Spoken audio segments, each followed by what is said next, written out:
অবৈধ দখল উচ্ছেদ করা হলো আদালতের নির্দেশে। পুরুলিয়া শহরের লীলহা পেট্রোল পাম্পের বিপরীতে একটি জায়গা দীর্ঘদিন ধরে কর্মী নেতা অজিত মাহাতো দখল করে রেখেছিল। অবশেষে আদালতের নির্দেশে বুলডোজার চালানো হলো ওই জায়গায়, ভেঙে গুড়িয়ে দেওয়া হলো অবৈধ নির্মাণ। জানা যায় উক্ত জায়গাটি সাধন কর্মকারের কাছ থেকে কিনেছিলেন দুর্গাদাস গড়াই।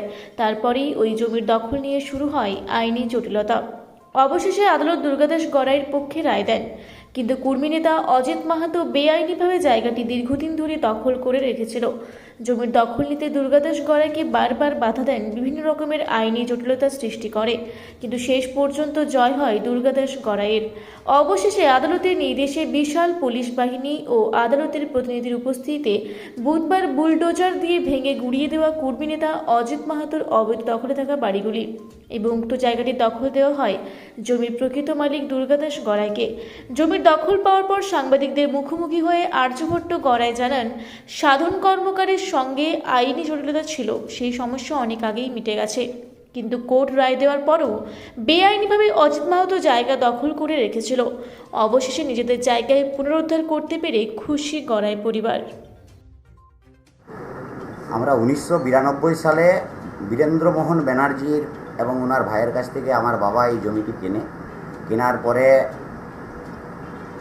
আবার 94-এ ওয়া সংলগ্ন বেশ কিছু জমিটা কেনার পরে আমাদের একটা বিগত মালিকের সাথেই একটা কেস চলছিল সাধন কর্মকার এবং ওর বাবা প্রফুল্ল কর্মকারের নামে, এবং আমরা ওই কেসটাকে আবার নতুন টাইটেল শ্যুট করি 2005 সালে সাধন কর্মকারের এগেনস্টে, কারণ তার বাবা তখন মারা গেছিলো। তো সাধন কর্মকারের এগেনস্টে আমরা ডিগ্রি পাই এবং তারপরে উনিরা হাইকোর্টে অ্যাপিল করে এবং হাইকোর্টেও আমরা জিতি।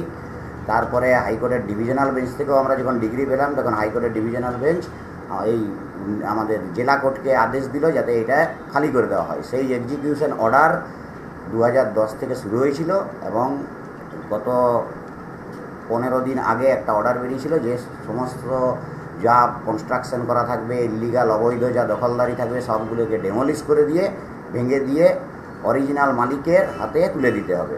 তো এবং আজকে লাল সালু দিয়ে গেটের জায়গা মেজারমেন্ট করে আমাদের নাজিরবাবু ছিলেন এবং বিশাল পুলিশ মোতায়েন করা হয়েছিল এবং আরও কোর্টের অন্যান্য কর্মচারীরা এসে আমাদের দখল আমাদের হাতে তুলে দিলেন।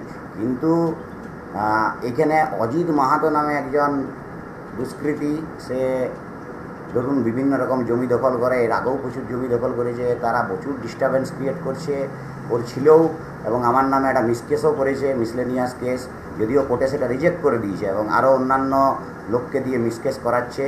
ওর কাছে তো কোনো কাগজ নাই, ও একটা থার্ড পার্টি হিসাবে কেস করছে। সাধারণ কর্মকার এখানে কেসে জাজমেন্ট ডেটার আর আমরা হলাম decree holder. Ajit Mahato is no body in this case, কিন্তু তবুও ডিস্টারবেন্স ক্রিয়েট করছে। এবার দেখি এই ব্যাপারে প্রশাসন কী ভূমিকা নেয় এবং কোর্টের কি এটা দেখার বিষয়, কোর্ট কী ডিসিশন নিচ্ছে। আপনার সাথে জমির সম্পর্ক?